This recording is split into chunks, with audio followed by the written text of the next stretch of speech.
Sincèrement, il y a des soirs de football qui te rappellent exactement pourquoi tu aimes ce sport. Des soirs où tu oublies les calculs, les pronostics, les appartenances nationales et où tu te laisses simplement porter par l'émotion brute du jeu. Ce Cameroun-là, aujourd'hui, mérite un respect immense parce que ce que cette sélection est en train de produire dans cette compétition dépasse largement le cadre d'une simple qualification. Ce n'est pas juste un billet pour le tour suivant, ce n'est pas juste une victoire de plus dans un tableau, c'est une reconnexion profonde, une reconnexion avec l'identité camerounaise, avec l'intensité historique, avec le cœur, avec la rage saine, mais surtout avec le plaisir pur de regarder jouer le Cameroun. Et ça, ce n'était pas gagné d'avance. Je vais être clair dès le début. Je ne suis pas camerounais. Mais je suis profondément attaché au football africain, à ce qu'il raconte, à ce qu'il véhicule, à ce qu'il révèle.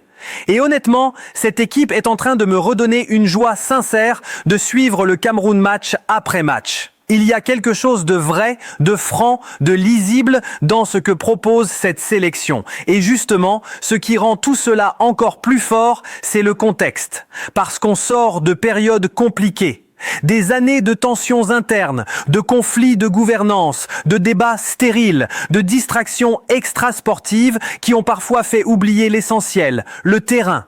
Aujourd'hui, ce Cameroun-là semble avoir refermé ce chapitre pour revenir à quelque chose de fondamental. Le jeu, le collectif, l'effort. Et pour ça, il faut rendre hommage à un homme dont on ne parle pas assez depuis le début de cette compétition.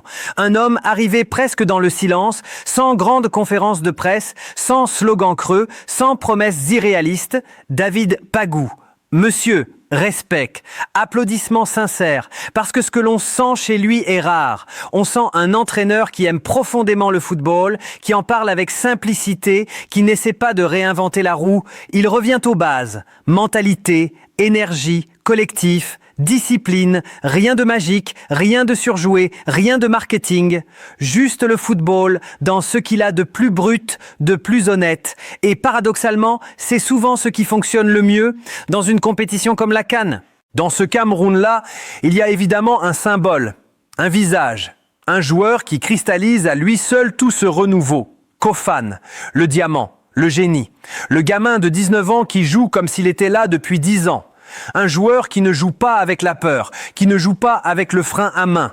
Un joueur qui comprend le tempo, qui sent les moments, qui fait mal au bon moment. Face à l'Afrique du Sud, une équipe pourtant extrêmement structurée, disciplinée, organisée, difficile à manœuvrer, c'est lui qui fait basculer le match. Pas seul, bien sûr, mais comme point de fixation, comme déclencheur. Et ce Cameroun-là, il l'a fait sans écraser, sans dominer outrageusement, mais avec une vraie personnalité. Ce match face à l'Afrique du Sud est révélateur. Révélateur de ce que devient le Cameroun. Une équipe qui accepte de ne pas avoir la possession. Une équipe qui accepte de courir, de presser, de défendre bas par moments, de souffrir quand il le faut, mais qui reste dangereuse en permanence. Toujours. C'est une équipe qui n'a pas besoin de garder le ballon pour exister. Elle n'a pas besoin de séduire par la maîtrise. Elle cherche autre chose. Elle cherche à faire mal. Et souvent, elle y arrive. Quand on regarde cette sélection de plus près, ce qui frappe, c'est la jeunesse. Regardez autour de Kofan, Avom, 21 ans, Balba, 22 ans, Chama, 22 ans. Ce n'est pas une génération en devenir, ce n'est pas une promesse vague pour demain. C'est une génération déjà là, une génération qui joue sans calcul, sans complexe, qui va au duel, qui attaque verticalement, qui se projette sans réfléchir 3 fois. Ce Cameroun ne cherche pas à être beau, il cherche à être vrai. Et dans une CAN, c'est souvent la meilleure recette. Soyons honnêtes, si on regarde les chiffres bruts, le Cameroun n'écrase personne. On parle d'un taux de passe réussi autour de 70 à 75%. Ce n'est pas spectaculaire, ce n'est pas dominateur, mais regardez le reste. L'énergie, les courses, le volume, la verticalité, le nombre de duels gagnés, la capacité à transformer peu d'occasions en situations nettes et surtout ce sang-froid impressionnant dans les zones décisives. Dans cette compétition, le Cameroun est peut-être l'une des équipes les plus cliniques devant le but. Pas la plus flamboyante, pas la plus médiatisée, mais l'une des plus efficaces. Et dans une CAN, ça compte énormément. Et puis comment parler du Cameroun sans évoquer son héritage? Impossible. Impossible de ne pas penser à Samuel Eto'o. Même sans être sur le terrain, son ombre plane toujours. Le Cameroun, historiquement, c'est une référence du football africain.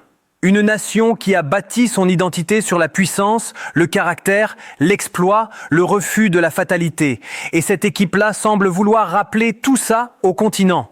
Non pas en copiant le passé, mais en l'interprétant avec une nouvelle génération. Ce qui est fascinant, c'est l'état d'esprit. Quand tu regardes l'âge moyen du 11, c'est frappant. À part un ou deux cadres, tout le monde a entre 19 et 25 ans. C'est une jeunesse qui ne traîne pas les casseroles du passé. Elle n'a pas connu les grandes désillusions. Elle ne porte pas le poids des conflits anciens. Elle joue. Elle vit le moment.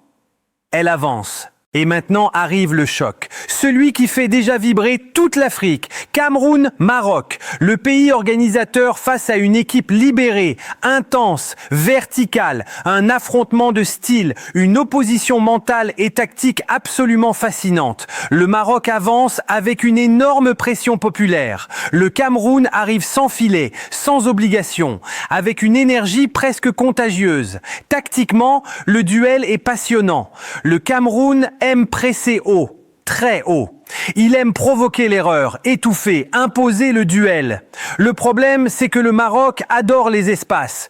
Plus tu montes, plus tu t'exposes. Et le Maroc sait parfaitement jouer dans le dos d'un pressing mal coordonné.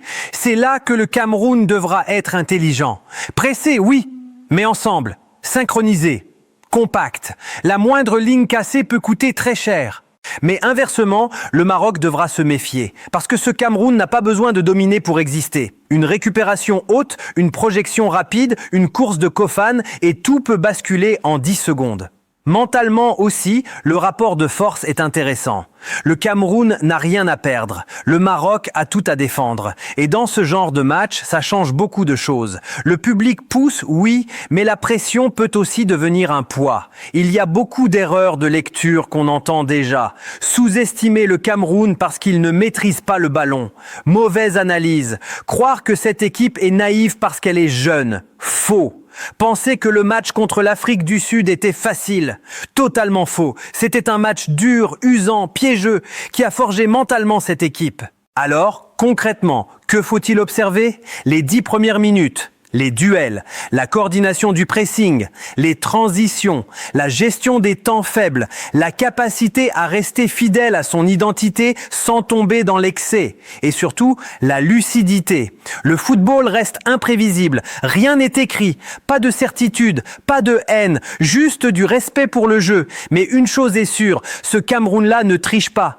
Il ne vend pas un football parfait, il ne promet pas la domination, il propose autre chose, de la sincérité, du courage, une identité assumée. Et dans le football moderne, c'est devenu rare. Quoi qu'il arrive, face au Maroc, cette sélection a déjà gagné quelque chose d'essentiel. Le respect, celui des observateurs, celui des supporters neutres, celui des amoureux du football africain. Et parfois, c'est le début de tout.